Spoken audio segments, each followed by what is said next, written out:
to Bad Larry. Welcome everyone to the Bad Larry Kingdom. I'm your host, Bad Larry, and today's episode covers X Factor number 52. It's the battle y'all been waiting for. Archangel versus Sabertooth. One-on-one. Trust me, blood will be spilled. What can I say about this Rob Liefeld cover? It's an A! Enough said. First of all, where's Archangel's coat? He isn't immune to the cold, is he? I don't think so. Those little tights he's wearing aren't thermal, I doubt it.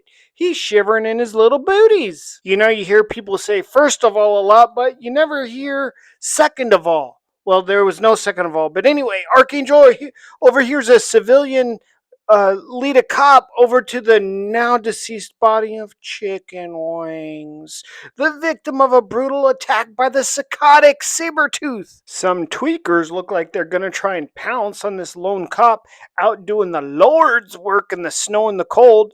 Archangel comes to her rescue again. He saved her life in the last issue from falling to her death. She must think that he's stalking her now. Archangel still isn't a tamed character. His wings still have a mind of their own and a taste for blood. This hurts and helps Archangel in some scenarios. As the cops call the ambulance for the three tweakers Archangel took out, Sabertooth is watching and ready to strike. Quick question, where did he get this rifle? He was running around without it last issue. Oh well, it's comics. I've never known Sabertooth to want to use long range weapons like this. It seems too impersonal for his kind of character. I think he likes to kill people up close and personal. It's the way he likes it. I miss these types of stories. The X-Men, X Factor, Spider-Man, everyone, they all have a secret identity. Sometimes it's fun to see these characters out of their hero costumes. It makes the characters more interesting. Our X Factor heroes have a reservation at a fancy restaurant spot. In this timeline, X Factor are now celebrities. The characters are not hiding their identities, they are fully exposed, and the people are acting accordingly. They're going nuts, seeing the most popular heroes in New York City at the time. But this place seems to have a bug problem. A huge bug problem. Looks like X Factor are gonna have to play exterminators. If you think this issue is set during Christmas time, nope. Opal is just wearing the Santa hat because that's all she has, and it's freaking snowing outside. Of course, her boss, Carmichael, the blonde Beach Boy wannabe, is a jerk about her wearing the Santa hat. Leave her be, bro.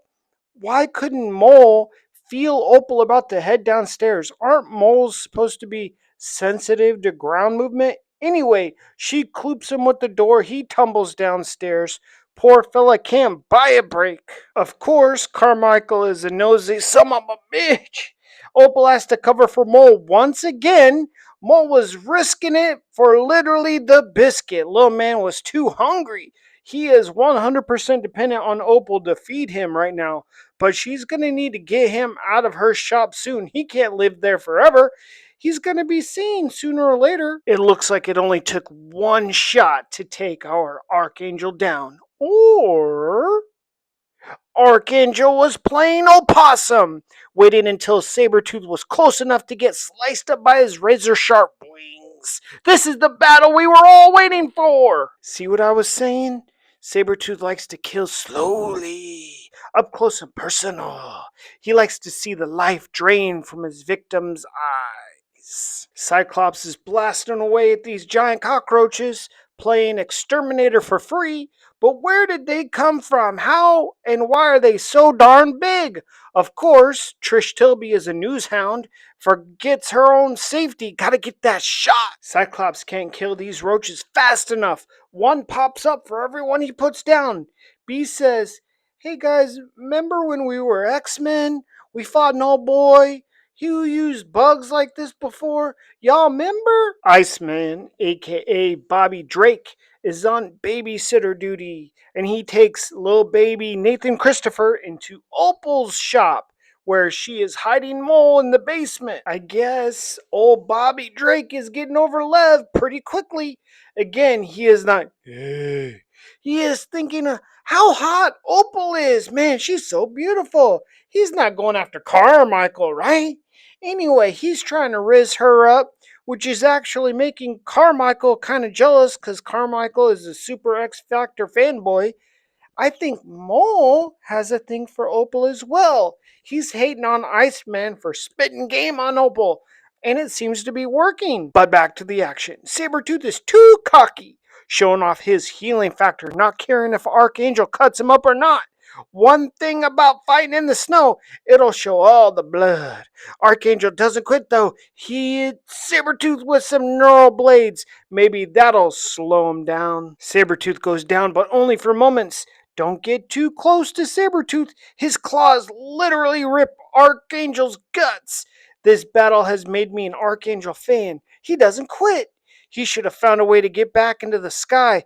But I guess from the shot, he hasn't had time. Sabertooth has been all over him like white on rice. Cyclops and Marvel Girl are barely able to keep these giant cockroaches at bay.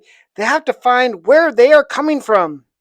The roof! Marvel Girl flies into action. Alas, it is a former villain of the original X-Men, Locust, aka Dr. August Hopper.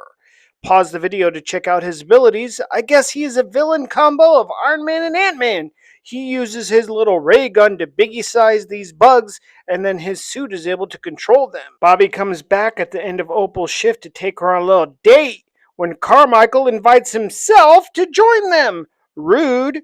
Well, Iceman is a natural prankster. He freezes old Carmichael's feet to the floor, but gives him a photo op and a peace out. Don't be cock blocking, Carmichael. Like I said before, Mole obviously has a huge crush on Opal. He has that Stockholm syndrome. Mole phases through the door, bags Carmichael's head, and starts stalking Opal from the shadows. To be fair, he doesn't trust anyone. He's a Morlock living underground. He doesn't know Iceman. He just knows people like Sabertooth are out there killing people. Somehow he thinks he can help Opal? The Locust was barely an inconvenience. Has he even been featured in another comic or storyline? It is so interesting. The X-Men of 2025, led by Cyclops, are so different to these characters of X Factor. X Factor are being celebrated as heroes, celebrities. The cops are getting their autographs. But now, well, things between humans and mutants are back to square one, full circle. 40 years later, Archangel has those neurotoxin tip blades.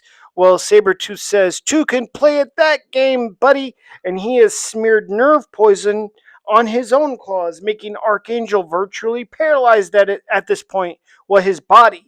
Another slash here. Archangel is able almost to be killed when his wings come to the rescue. Remember, they have a crazy mind of their own, and they slash Sabertooth badly. Both of these combatants grab their guts and fall face down into the bloody snow. A draw, I guess. Wow, what an exciting issue! Who will wake up first? Will it be Sabertooth, and will he finish off the job?